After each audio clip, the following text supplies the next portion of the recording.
BJD BJP मध्य कली कारण एवं भोगराईर विकास को बलि पक उभय दलर अहंकार कारण ब्लॉकर ग्रांटीनेड प्रकल्प को नहीं भोगराईर एक विकल स्थिति सृष्टि होती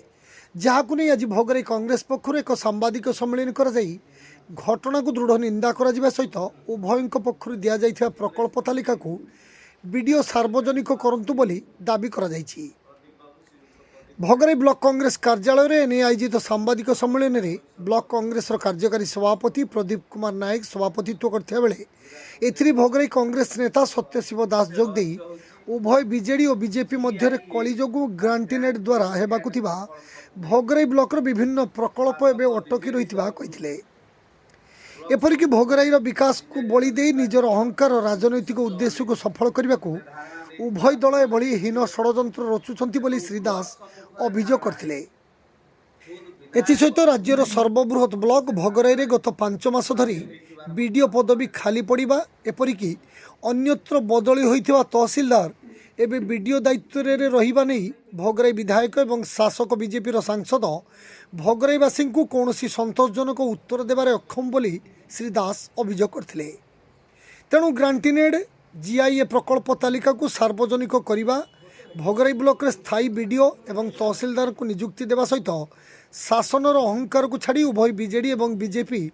भोगराईर सामग्रिक विकास दिगरे अधिक ध्यान दियंतु बोली भोगराई कांग्रेस नेता सत्यशिव दास कहिसंती। एही सांबादिक सम्मेलन में अन्य मध्य वरिष्ठ कांग्रेस नेता गोपबंधु महापात्र 33 नंबर जोन जिला परिषद सभ्य संतोष जेना मंदारसाई सरपंच ममता साहू निमातपुर सरपंच राजेंद्र दलाई पूर्वतन सरपंच कार्तिक पात्र रतन बाग दीपेश राय नारीनेत्री मीनाराणी सूर एवं उमाराणी दास प्रमुख बहुदलीय नेतृवृंद और कर्मी माने उपस्थित थिले।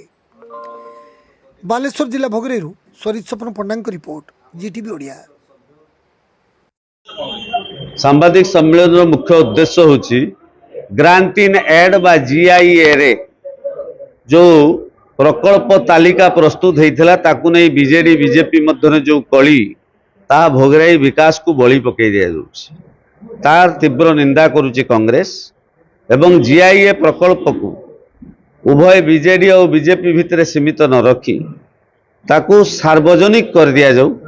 साधारण लोक से प्रकल्प कौन से बाबद जानतु एवं त्रिस्तरीय पंचायत राज प्रतिनिधि जरिया ग्राम सभा बा पल्ली सभा जरिया से प्रकल्प तालिका आसु एवं से तालिका को चूड़ांत अनुमोदन करा जाऊ एटा कांग्रेस दाबी करुची एवं कांग्रेस दाबी करुची तुरंत 5 मास धरी खाली पड़िथिबा भोगराई ब्लॉक रे बीडीओ पदवी पूरण हो